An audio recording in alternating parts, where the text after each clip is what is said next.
नमस्कार दोस्तों, मैं हूं शिवम। स्वागत करता हूं आप सभी लोगों का अपने इस online channel Shivam sir online classes में। आज हम लोग विश्व के भूगोल का एक बहुत ही महत्वपूर्ण टॉपिक, ऐसा टॉपिक जिससे कोई भी परीक्षा वंचित नहीं है, कम से कम एक क्वेश्चन जरूर आता है, ज्वालामुखी के बारे में पढ़ेंगे। जैसा कि आप लोगों को नाम से ही स्पष्ट है, ज्वाला ज्वाला का मतलब हुआ आग और मुख का मतलब क्या हो गया, मुंह। मतलब ऐसा मुख जिससे हमेशा आग निकलती हो, क्या कहलाता है, ज्वालामुखी कहलाता है। आप सभी लोग जानते हैं कि जैसे जैसे हम लोग पृथ्वी के नीचे जाते हैं गहराई में, इसका तापमान बढ़ता चला जाता है। आप देखेंगे तो पाएंगे कि जैसे पृथ्वी की, समझ लीजिए कि ये हो गई सतह। अब पृथ्वी की सतह से 8 किलोमीटर की गहराई तक, 8 किलोमीटर की गहराई तक जब हम लोग जाते हैं, तब प्रति 32 मीटर पर, प्रति 32 मीटर पर जाने पर इसके तापमान में 1 डिग्री सेल्सियस की वृद्धि हो जाती है। फिर 8 से जब 100 किलोमीटर की गहराई तक जाते हैं, तब प्रति किलोमीटर, प्रति 1 किलोमीटर पे 12 डिग्री सेल्सियस ताप में वृद्धि हो जाती है। अब सोचिए, अगर ऐसे ही तापमान बढ़ता चला जाए तो पृथ्वी के केंद्र में इतना ज्यादा तापमान हो जाएगा जिसका कोई कल्पना ही नहीं कर सकता है, परंतु ऐसा होता नहीं है। फिर देखिए, 100 से जब हम लोग 300 किलोमीटर की गहराई तक जाते हैं, 300 किलोमीटर की, तब प्रति किलोमीटर मात्र 2 डिग्री सेल्सियस ही तापमान बढ़ता है। प्रति 1 किलोमीटर कितना डिग्री, 2 डिग्री सेल्सियस तापमान ही बढ़ता है। फिर 300 किलोमीटर से लेकर के इसके केंद्र तक जाते हैं, केंद्र तक जब इसके केंद्र तक चले जाते हैं, मतलब 6400 किलोमीटर, वहां तक इसका तापमान अब यहाँ पर प्रति किलोमीटर, प्रति 1 किलोमीटर की गहराई पर जाने पर मात्र 1 डिग्री सेल्सियस ही बढ़ता है। तो इस तापमान पर जो पृथ्वी का केंद्र वाला भाग होता है, एकदम से क्या होता है, पूरा तरल अवस्था में आ जाता है। वो इधर उधर रास्ता ढूंढता है, जिस कहीं से भी, जहां कहीं से भी रास्ता मिल जाता है, वहां से वो ऊपर निकल जाता है और ऊपर निकल करके उसका ज्वाला का मुख ले लेता है, इसलिए उसका नाम ज्वालामुखी कहलाता है। अब देखिए, जो पृथ्वी के अंदर पिघला हुआ भाग होता है उसको कहते हैं मैग्मा। यही मैग्मा जब पृथ्वी के बाहर निकल आता है तब उसको क्या, लावा कहा जाता है। तो देखेंगे,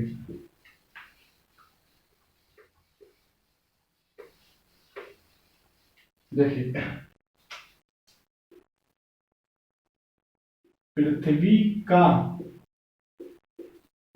पिघला भाग, पिघला हुआ भाग जब ये अंदर रहता है तब इसको कहते हैं मैग्मा, परंतु जब ये बाहर आ जाता है तब इसको कहा जाता है लावा। और जिस, मतलब जहां से ये निकलता है, जहां से सतह पर निकलता है,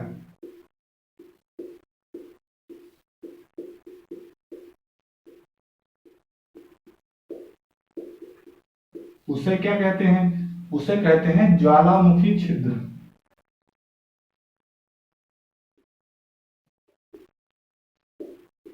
उसे ज्वालामुखी छिद्र कहते हैं। और यही जब ज्वालामुखी छिद्र बड़ा हो जाता है तब क्या कहलाता है, क्रेटर कहलाता है।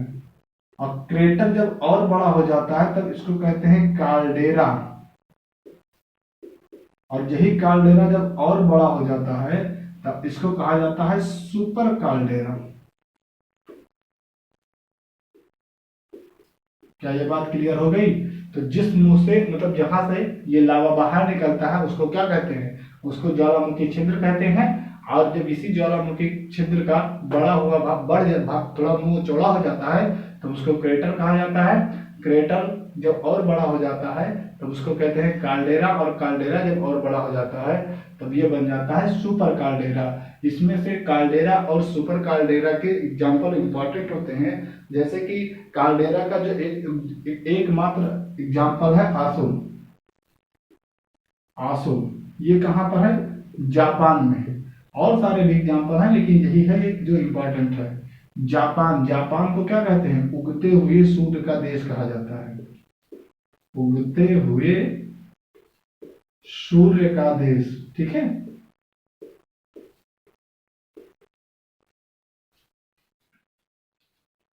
सुपर कार्डेरा के दो एग्जाम्पल है। एक एग्जाम्पल है इसका लेक टोवा, लेक टोवा, और दूसरा है क्रेटर लेक। क्रेटर लेक कहां पर पाई जाती है? तो ये अमेरिका में है, यूएसए में। लेकिन जो जो लेक टोवा है ये पाई जाती है सुमात्रा द्वीप पे।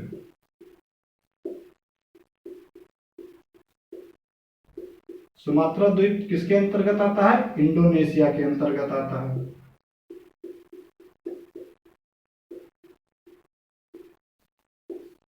क्या ये बात क्लियर हो गई? तो जहां से लावा बाहर निकलता है उसको कहते हैं ज्वालामुखी छिद्र। यही जब और बड़ा हो जाता है तो इसका क्रेटर कहा जाता है, और क्रेटर का जो और विकसित रूप होता है वो काल्डेरा कहलाता है। काल्डेरा का और बड़ा विकसित रूप सुपर काल्डेरा कहलाता है। काल्डेरा का एग्जाम्पल है आसो, जो कि जापान में स्थित है। जापान को उगते हुए सूर्य का देश कहा जाता है। सुपर काल्डेरा के दो एग्जाम्पल हैं, लेक टोवा और crater lake. Lake Toba Sumatra द्वीप पर है, इंडोनेशिया में है। क्रेटर लेक अमेरिका में है। अब जानते हैं जो क्रेटर होता है, क्रेटर में जैसे जब ज्वालामुखी शांत हो जाए तो जो गड्ढा बन जाता है, उस गड्ढे में जब पानी भर जाता है तो उससे क्रेटर झील का निर्माण होता है। ठीक है, तो इसके बारे में पढ़ेंगे। कुछ इंपॉर्टेंट है क्रेटर लेक जो कि हमारे परीक्षा में पूछे जाते हैं, जैसे कि लोनार हो गई, व्यक्ति और फिर विक्टोरिया झील हो गई अफ्रीका की, उसके बाद में टिटिकाका झील हो गई। तो ये तीन झीलें हैं जो कि इंपॉर्टेंट हैं। कौन सी है? वो क्रेटर झील है। तो उनके बारे में थोड़ा सा पढ़ लिया जाए।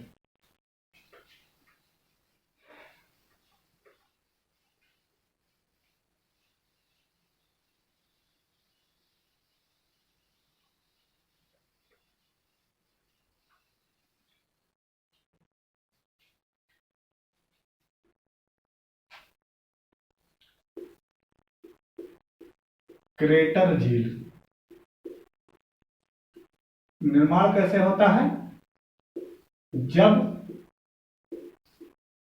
ज्वालामुखी ज्वालामुखी के मुख में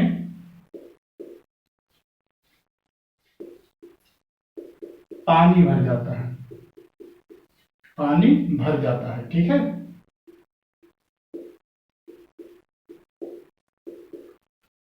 इससे तीन झील इंपॉर्टेंट है जो कि इंपॉर्टेंट है। पहली है लोनार झील। कहां पर है ये? अपने भारत की है, महाराष्ट्र में है। दूसरी झील है टिटिकाका, टीटी टीटी है, टीटी है, टिटिकाका झील। अपने हिसाब से एडजस्ट कर लीजिएगा। टिटिकाका झील, टिटिकाका झील की इंपॉर्टेंट है। ये विश्व की सबसे ऊंची नौकागम्य झील है। तो टिटिकाका झील की ये खासियत होती है कि ये विश्व की सबसे ऊंची नौकागम्य झील है।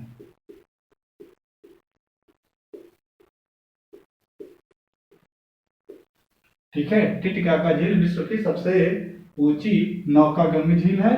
और उसके बाद में एक और झील आती है, विक्टोरिया झील।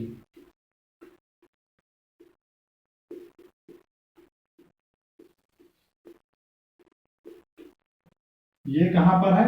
तो अफ्रीका महाद्वीप में है।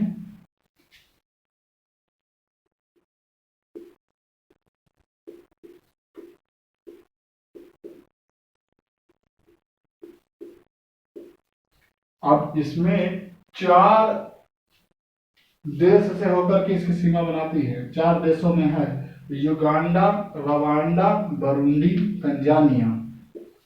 कौन कौन से चारों देश हैं? युगांडा,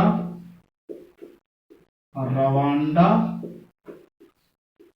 बरूंडी, बरूंडी और उसके बाद में है तंजानिया, बरुंडी,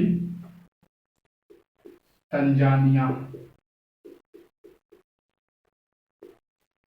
विक्टोरिया झील से एक बहुत महत्वपूर्ण नदी, इससे नील नदी निकलती है। ठीक है, नील नदी निकलती है यहाँ से। और नील नदी कहाँ गिरती है? तो ये गिरती है भूमध्य सागर में। भूमध्य सागर में गिरती है।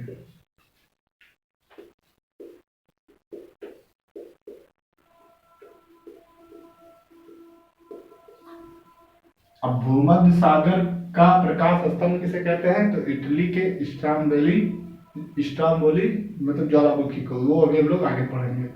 ठीक है, तो इतना बात क्लियर हो गई। देखिए, क्रेटर झील किसे कहते हैं? जब ज्वालामुखी के मुख में पानी भर जाता है तो उससे जिस झील का निर्माण होता है उसे क्रेटर झील कहते हैं। हमारे भारत मतलब भारत की भी एक झील है जिसको क्रेटर झील का एग्जाम्पल माना जाता है, जैसे कि लोनार झील। लोनार झील के बाद में दूसरी झील आती है टिटिकाका झील। टिटिकाका झील की खासियत होती है ये विश्व की सबसे ऊंची नौकागम्य झील है। उसके बाद में आ जाती है विक्टोरिया झील। विक्टोरिया झील अफ्रीका महाद्वीप की झील है। और ये सबसे बड़ी झील है, अफ्रीका महाद्वीप की सबसे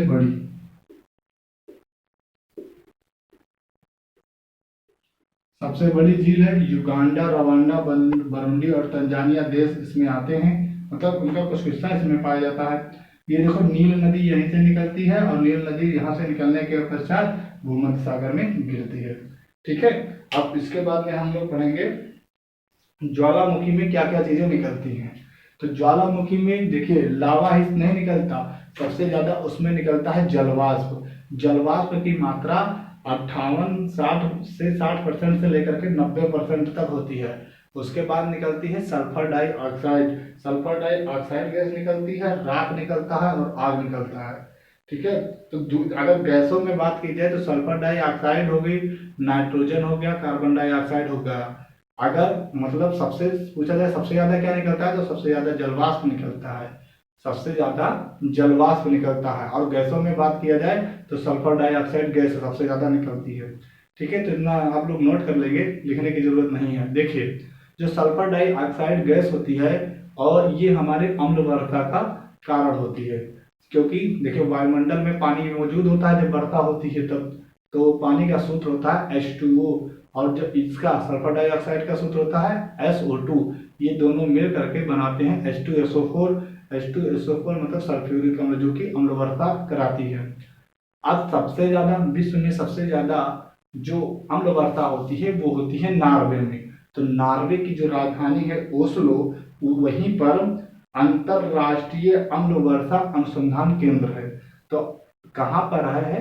अंतरराष्ट्रीय अम्ल वर्षा अनुसंधान केंद्र, नॉर्वे की राजधानी ओस्लो में। आप लोग नोट कर लेंगे थोड़ा सा, क्योंकि अगर हम सब चीजें लिखने लगेंगे तो टाइम बहुत लंबा हो जाएगा और वीडियो हमारा बहुत ही बड़ा हो जाएगा। ठीक है, तो अब हम लोग पढ़ेंगे जब विस्फोट के बाद में जब लावा बाहर आता है तो उससे क्या क्या मतलब बनता है। कुछ बड़े कण होते हैं, कुछ छोटे कण होते हैं, कुछ चने के आकार के कण होते हैं, कुछ मटर के आकार के कण होते हैं, कुछ त्रिकोणीय कण होते हैं। तो इन कणों को अलग अलग नामों से जाना जाता है। ठीक है, तो वो नोट करेंगे जरा सा।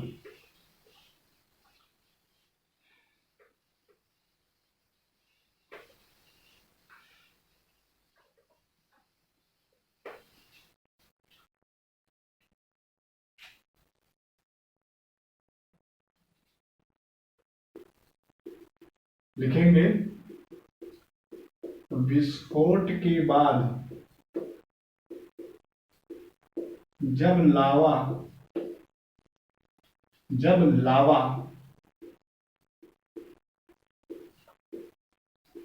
बाहर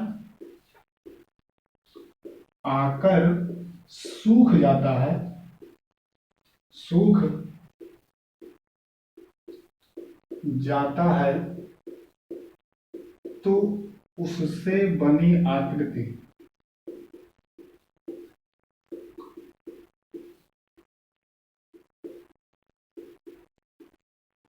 पहला में देखेंगे, कई कई सारे हैं, उन सबको एक साथ पढ़ेंगे। ठीक है,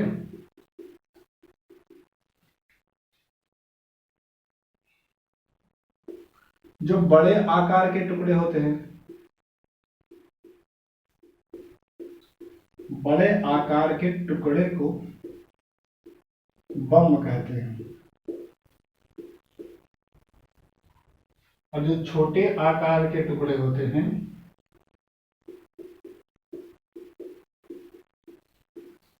उनको कहते हैं सिंडर।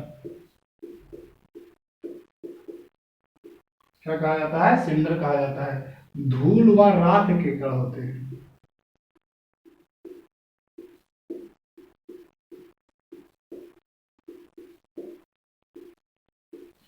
जो धूल और राख के कण होते हैं उनको कहा जाता है टफ। क्या कहा जाता है? टफ। उसके बाद में चने के आकार के जो कण होते हैं,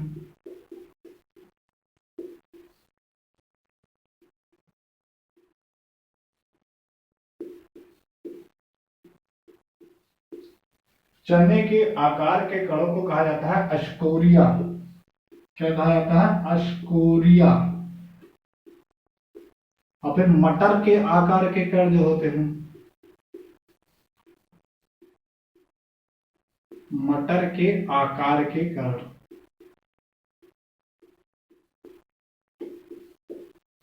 मटर के आकार के कण, इनको कहा जाता है लैपली। क्या कहा जाता है?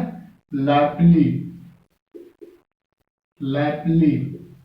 उसके पश्चात एक और है, कोड़िए टुकड़े जो होते हैं, मतलब जो त्रिकोण टाइप के होते हैं, कोड़िए कहा जाए या त्रिकोण कहा जाए,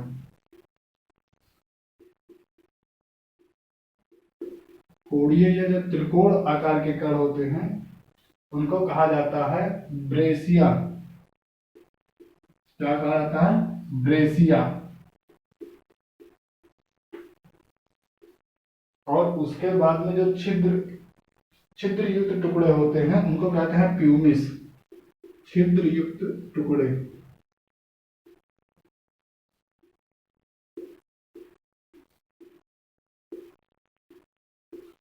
उनको कहा जाता है प्यूमिस।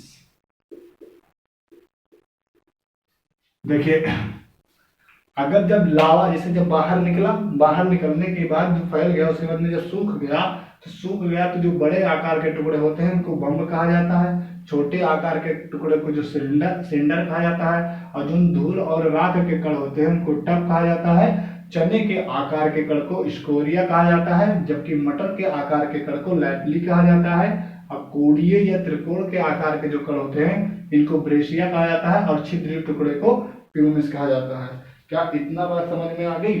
अब हम लोग पढ़ेंगे लावा। लावा देखिए दो प्रकार के होता है, एक होता है अम्लीय लावा और एक होता है क्षारीय लावा।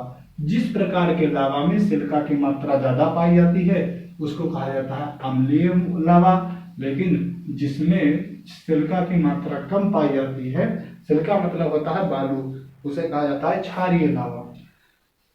ठीक है, तो पढ़ते हैं लावा। देखिए, लावा देखिए दो प्रकार के होते हैं। पहला होता है अम्लीय लावा। अम्लीय लावा में क्या पाया जाता है? सिलिका की मात्रा ज्यादा पाई जाती है। सिलिका मतलब यसाई।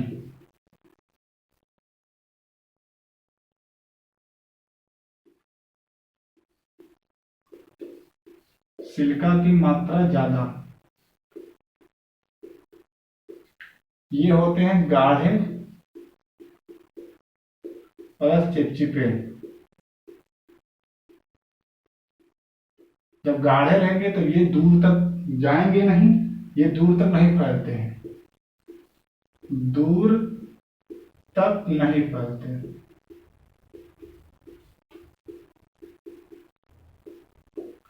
तो ऐसे लोग क्या करते हैं, एक शंकु का निर्माण करते हैं। तो ये क्या करते हैं, ज्वालामुखी शंकु का निर्माण करते हैं। ज्वालामुखी शंकु का निर्माण करेंगे। और ज्वालामुखी जब शंकु का निर्माण करेंगे तो इससे ज्वालामुखी पर्वत का निर्माण होगा। ठीक है, तो इससे क्या बनेगा, ज्वालामुखी पर्वत बनेगा।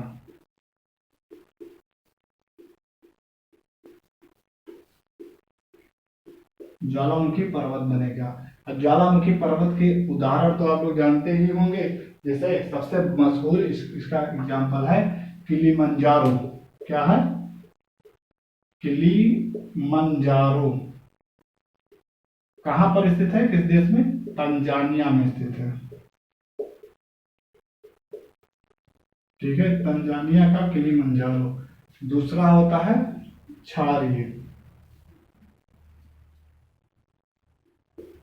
क्षारीय लावा में क्या खासियत होती है कि इसमें सिलिका की मात्रा कम पाई जाती है।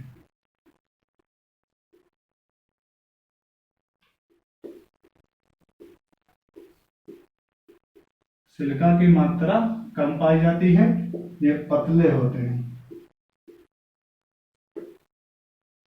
पतले होते हैं। और जब पतले होंगे तो ये दूर तक फैल जाते हैं।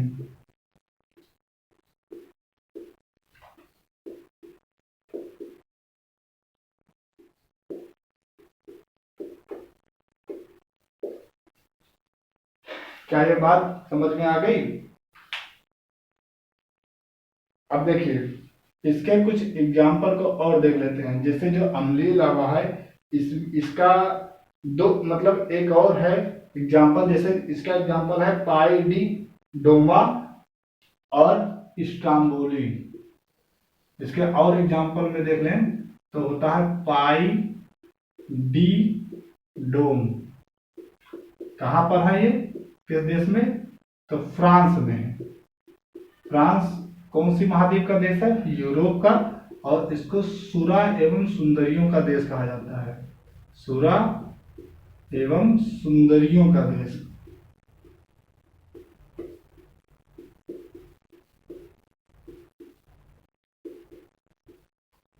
और इसका एक और एग्जाम्पल है स्ट्राम्बोली। कहां पर स्थित है ये? इटली में है। इटली, इटली को क्या कहा जाता है? इटली को यूरोप का भारत कहा जाता है। यूरोप का भारत कहा जाता है। क्यों कहा जाता है? क्योंकि जिस प्रकार भारत में हमारा हिमालय पर्वत है, उसी प्रकार इटली में आल्पस पर्वत है। और जिस प्रकार भारत में गंगा नदी है, उसी प्रकार यहाँ पर पो नदी है। तो पूछा जाता है कि किस नदी को इटली की गंगा कहते हैं, तो पो नदी को कहते हैं। देखिए इससे लावा हमेशा निरंतर निकलता रहता है। तो जब लावा निरंतर निकलता रहेगा, आप लोग देखे होंगे जैसे ये हो गई, ऐसे ऐसे एक स्थान है भूमध्य सागर, नीचे फ्रांस महाद्वीप है, सॉरी इधर अफ्रीका महाद्वीप है, और ऊपर ऐसे यूरोप है। तो इसके बीच में होता है भूमध्य सागर, यहीं पर इटली है। यहाँ पर ये ज्वालामुखी हमेशा निकलता रहता है। तो जब ज्वालामुखी हमेशा निकलता रहता है तो हमेशा वहां पर उजाला रहता है। तो इसीलिए इसको भूमध्य सागर का प्रकाश स्तंभ भी कहते हैं। क्या कहते हैं इसको? भूमध्य सागर का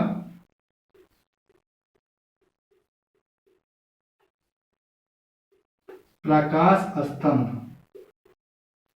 किससे कहते हैं? तो स्ट्राम्बोली को कहते हैं। क्या आप इतना बात समझ में आ गई? अब देखिए आगे हम लोग पढ़ेंगे ज्वालामुखी के प्रकार। तो ज्वालामुखी के प्रकार में जागृत ज्वालामुखी, सुषुप्त ज्वालामुखी और शांत ज्वालामुखी, इन तीनों ज्वालामुखियों को हम लोग कवर करेंगे। जागृत ज्वालामुखी उस ज्वालामुखी को कहते हैं जिससे लावा हमेशा निकलता रहता है। सुषुप्त ज्वालामुखी जिसमें कभी निकला था, अचानक भविष्य में निकलने की संभावना है, लेकिन इस समय अभी नहीं निकल रहा है। और शांत ज्वालामुखी में जैसे कभी पहले निकला था, ना अब निकल रहा है, ना भविष्य में कभी निकलेगा। ठीक है, देखते हैं। तो सबसे पहले हम लोग पढ़ते हैं जागृत ज्वालामुखी।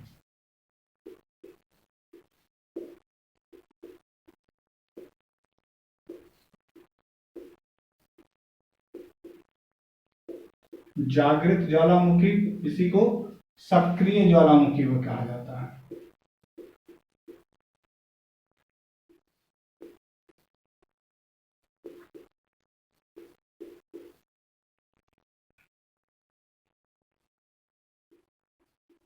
इसकी खासियत क्या होती है, इससे लावा हमेशा निकलता रहता है।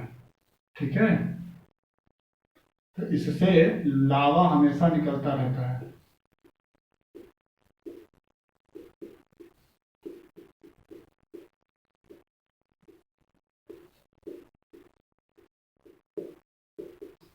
मेन बात है कि जागृत ज्वालामुखी से ये नहीं आएगा कि पर कभी भी पेपर देंगे तो ये नहीं आएगा कि इसकी डेफिनेशन लिखिए, इसके एग्जाम्पल आएंगे। तो ज़्यादा से ज़्यादा एग्जाम्पल को कवर किया जाए, वो कहाँ पर है ये इम्पोर्टेंट है। तो इसके एग्जाम्पल में हम लोग देखेंगे किलायु और मोनोलोआ, किलायु और मोनोलोआ,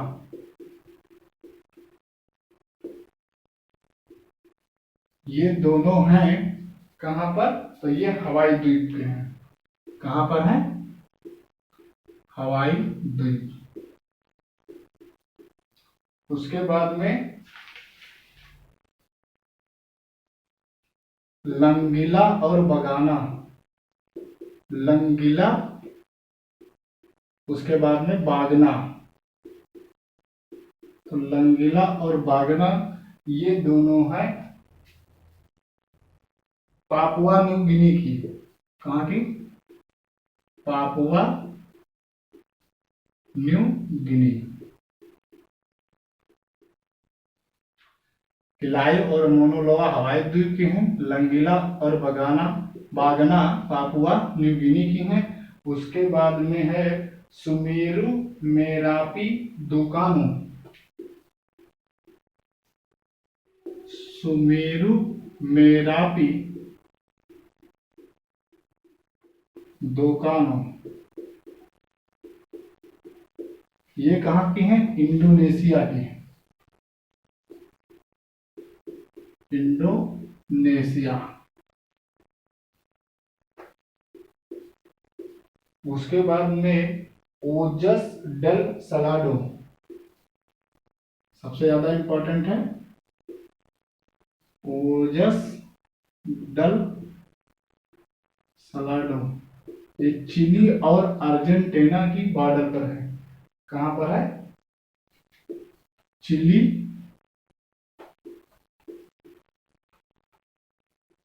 और अर्जेंटीना के बॉर्डर पर।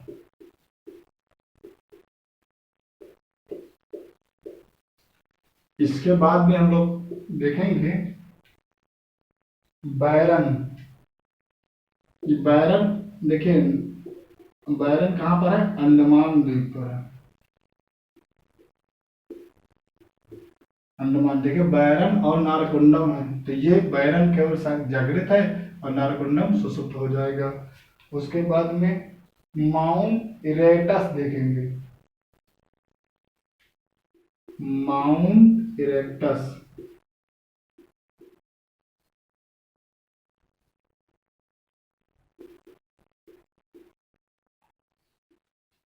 ये है माउंट इरेक्टस अंटार्कटिका महाद्वीप की।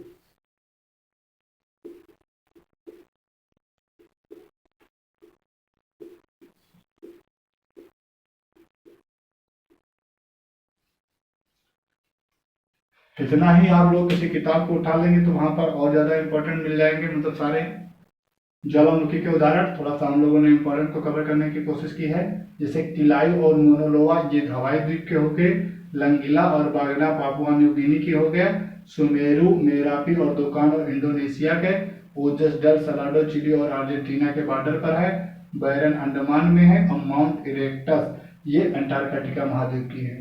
तो जागरूक ज्वालामुखी में इतना ही। अब हम लोग देखते हैं प्रसुप्त या सुसुप्त ज्वालामुखी। ठीक है,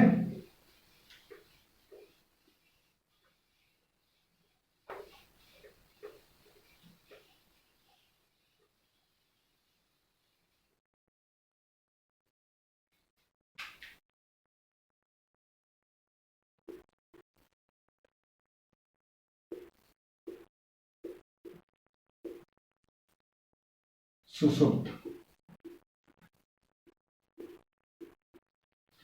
इसकी खासियत क्या होती है, देखिए हम इसकी भूतकाल, वर्तमान, देखिए भूतकाल, वर्तमान और भविष्य। भूतकाल में उद्गार हुआ था,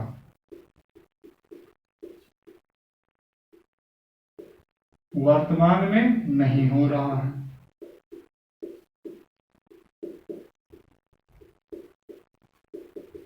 भविष्य में होने की संभावना।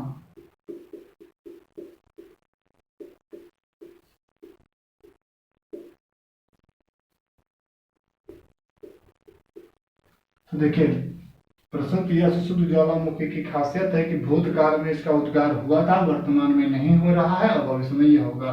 इसके भी एग्जाम्पल बहुत इंपॉर्टेंट हैं, जैसे काका टाओ, काका टाओ, क्राका, हाँ क्राका टाओ, एक मिनट, क्राका टाओ ये कहाँ का है? तो ये है इंडोनेशिया का।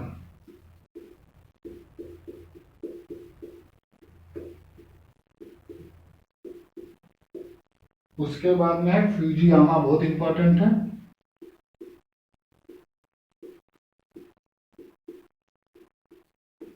कहाँ पर है? जापान में। उसके बाद में नारकोंडम,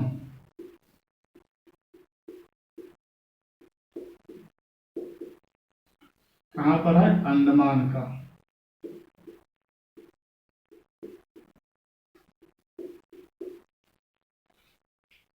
उसके बाद में है प्लीनियल,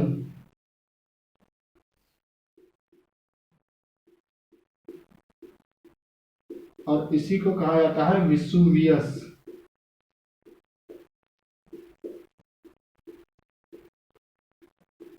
ये कहाँ का है? तो ये है इटली का।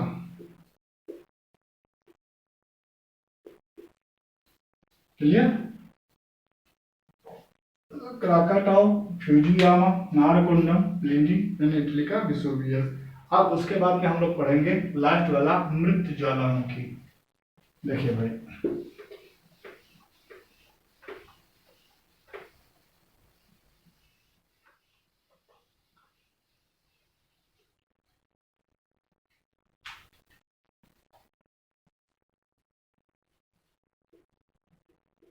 मृत ज्वालामुखी,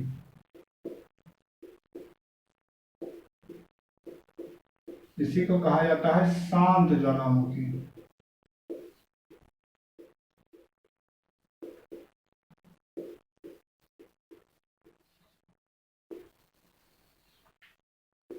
इसमें देखिए भूतकाल में उद्गार हुआ था,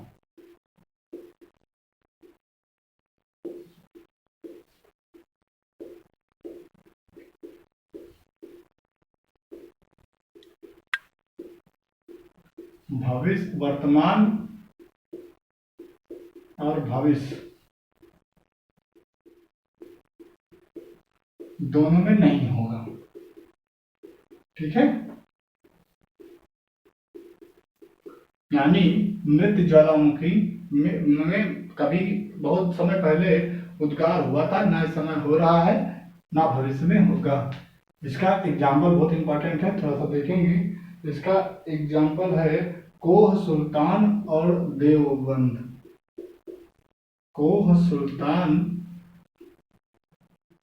उसके बाद में देव, और एक और देवबंद।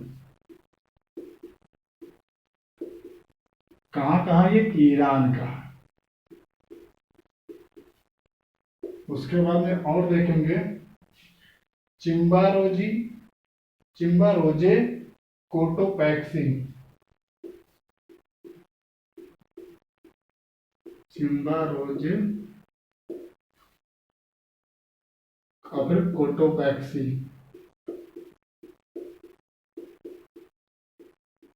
ये दोनों हैं इक्वाडोर के।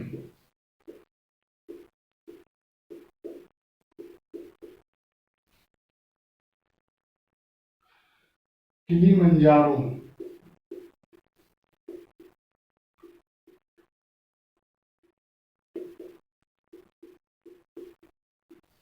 तंजानिया का है। और उसके बाद में लास्ट वाला है ओपा,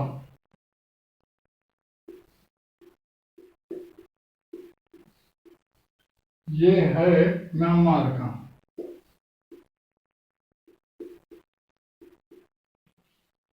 क्लियर है? तो अब देखिए, ज्वालामुखी से संबंधित कुछ 4-5 क्वेश्चन है जिनको हम लोग देखेंगे। तो मृत ज्वालामुखी में को सुल्तान और देवबंद ईरान के हैं, चिम्बा रोजे और कोटाबैक्सी इक्वाडोर के हैं, किलिमंजारो तंजानिया के हैं और पोपा म्यांमार के हैं। देखेंगे। अब बताइए, ऐसा कौन सा महाद्वीप है जहां पर एक भी ज्वालामुखी नहीं है? ऐसा कौन सा महाद्वीप है जहां पर एक भी ज्वालामुखी नहीं है?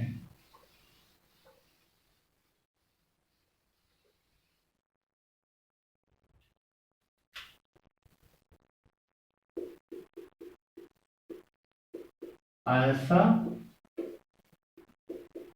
कौन सा महाद्वीप है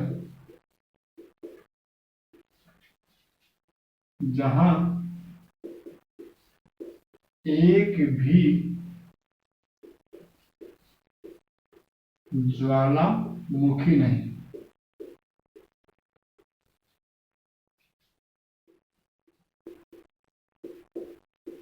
तो वह है आपका ऑस्ट्रेलिया।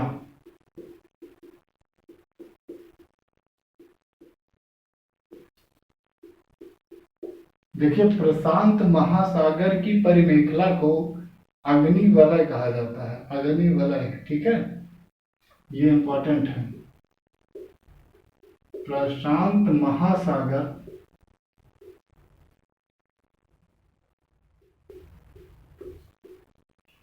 को या प्रशांत महासागर की परिमेखला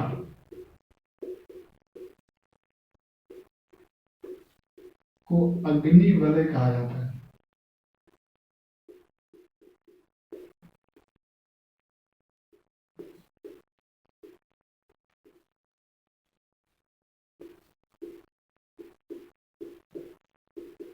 इसकी जो परिमेखला है ये घोड़े के नाल के आकार की है।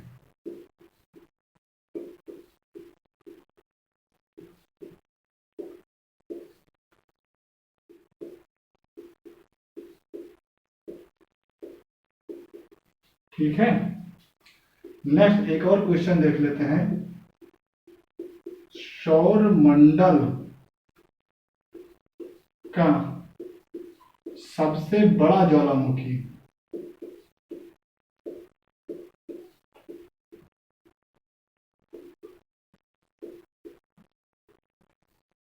उसके बाद में पृथ्वी का सबसे बड़ा ज्वालामुखी?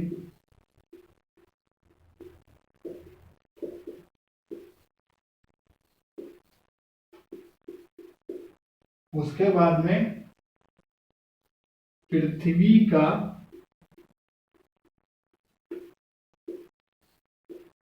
सर्वाधिक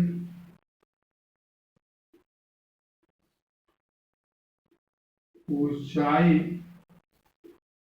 पर स्थित सक्रिय ज्वालामुखी?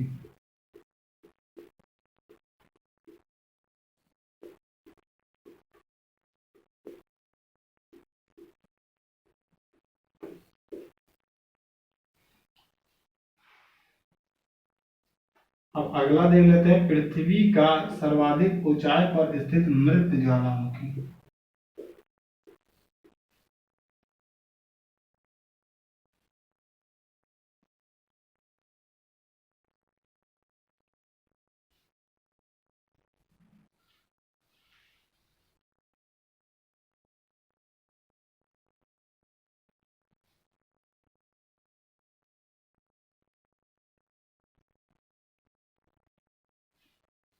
यह है ओलंपस मोस।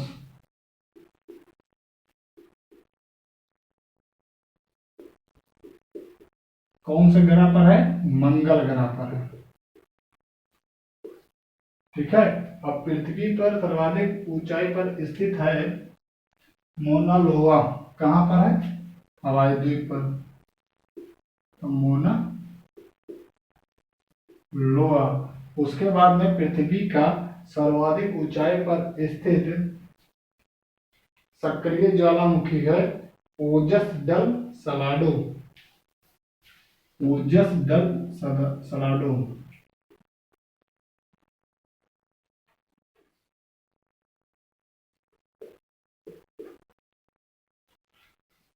और ये है एकांका गोवा।